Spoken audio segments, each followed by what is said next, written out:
Geng motor yang merampas sepeda motor warga berhasil dibekuk polisi. Saat beraksi, mereka mengancam dan mengeroyok warga dengan senjata tajam.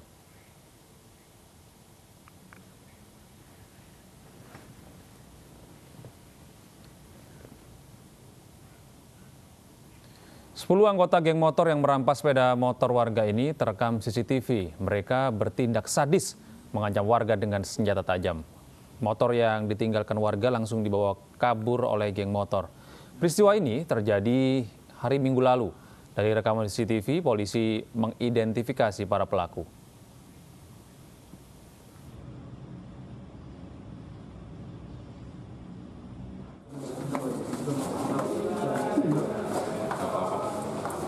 Polsek Pasar Kemis akhirnya menangkap 10 anggota geng motor, 9 diantaranya masih di bawah umur.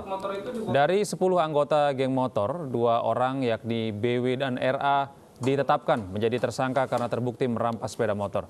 Kedua pelaku mendekam di tahanan Polsek Pasar Kemis, keduanya bakal dijerat pasal pencurian dengan pemberatan atau kekerasan dengan ancaman 9 tahun penjara. Lalu kami amankan 2 pelaku yang kami tetapkan sebagai tersangka, inisial BW dan inisial RA. Kedua pelaku ini merupakan salah satu anggota geng motor yang pada Minggu pagi melakukan kegiatan konvoi yang akhirnya melakukan pencurian kendaraan bermotor roda. Beralih ke informasi lain, pemirsa, seorang anak ditemukan anggota TNI Angkatan Laut yang sedang berpatroli di perairan Kepulauan Seribu. Diduga korban yang merupakan pelajar ini terjatuh dari kapal penyeberangan.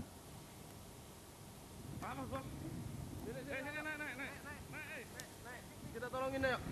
Ayo naik, kamu kenapa? Kita tolongin. Hah? Ayo naik dulu, Dek. Naik dulu. Apa? Naik. Anggota TNI Angkatan Laut KRI 9850 menemukan seorang anak yang terombang-ambing di tengah laut sekitar 25 nautical mile atau 45 km dari daratan Banten. Iya. Siapa yang jeburin? Anak-anak mana? Bilang naik. Pegangan. Duduk ini dulu. Diduga korban yang merupakan pelajar ini terjatuh dari kapal penyeberangan Kronjo, Banten menuju Pulau Harapan. Komandan KRI 9850 Mayor Laut Nanang Hunaifi menyatakan korban ditemukan pada Jumat lalu sekitar pukul 8:30 waktu Indonesia Barat. Sebelum ditemukan, korban sempat terombang-ambing di tengah laut selama 3 jam. Usai ditemukan, korban yang berusia 14 tahun dievakuasi dan dipertemukan dengan keluarga.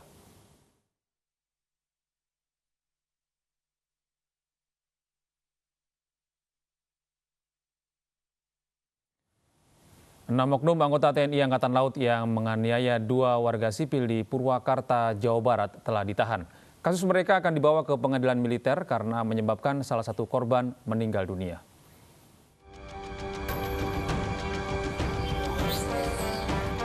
Enam oknum TNI Angkatan Laut akhirnya ditahan dalam kasus penganiayaan 2 warga sipil di Purwakarta, Jawa Barat.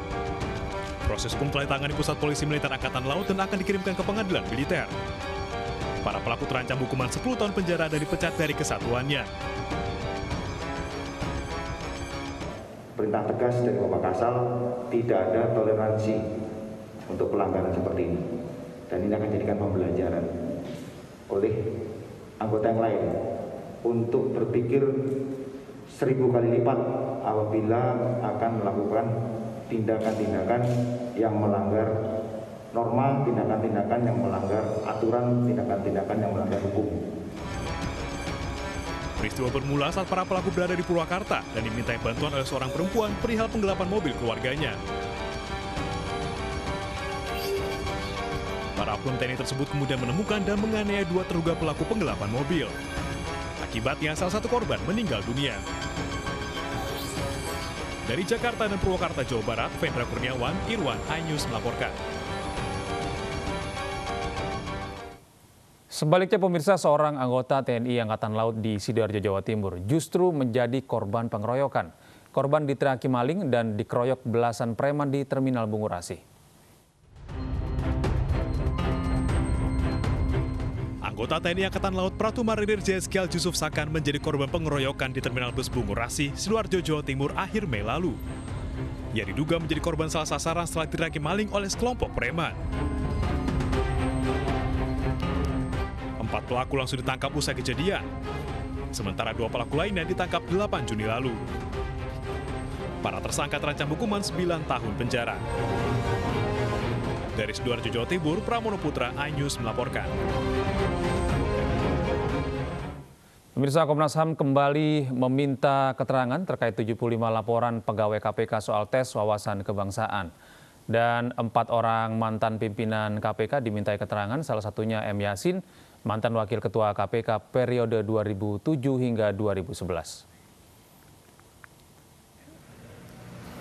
M. Yasin memenuhi panggilan dan datang ke kantor Komnas HAM, sementara 3 orang mantan pimpinan KPK lainnya yakni Bambang Wijayanto, Abraham Samad, dan Saud Situmorang hadir secara daring.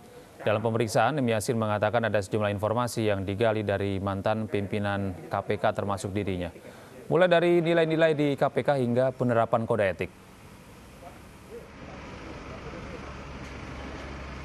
Kalau Taliban itu sebenarnya bahwa orang-orang itu yang tidak bisa dipengaruhi atau di-remote dari luar lah gampangannya. Karena dia taat pada aturan perundangan dan taat dengan kode etik.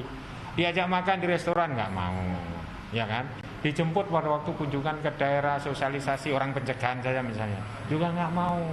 Loh, kami sudah menerima apa tuhnya?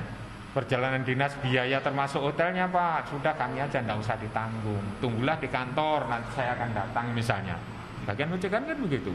Berarti istilah Taliban itu sebenarnya... Istilah Taliban itu karena dia tidak bisa diotak-atik dan tidak bisa dipengaruhi dari luar, dikasih makan pun di restoran juga nggak mau, maka dianggap ini Taliban. Seperti saya pada waktu misalnya melakukan sidak ke Bea Cukai waktu itu, ada 7 orang yang tidak pernah menerima amplop. Itu disebut oleh lingkungan sana itu juga Taliban. Itu tahun 2008 ya. Istilah Taliban ke suatu lingkungan pegawai itu sudah ada pada saat saya masuk di Bea Cukai itu tahun 2008 itu. Yang 7 itu disebut Taliban oleh teman-teman. Sok bersih, sok suci gitu.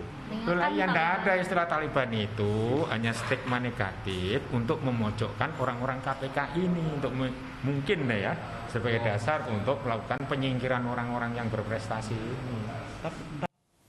Pemirsa, masa simpatisan mantan pimpinan Front Pembela Islam Rizik Syihab kembali menggelar aksi unjuk rasa di Bogor, Jawa Barat.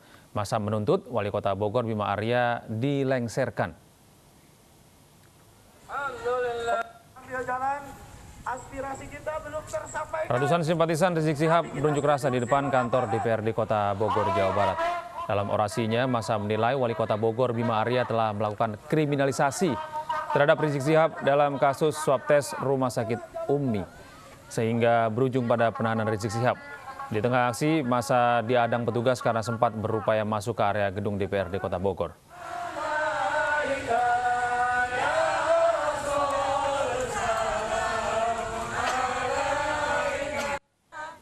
Bentrokan sengit terjadi di tepi barat dan kompleks Masjidil Aqsa usai sholat Jumat kemarin.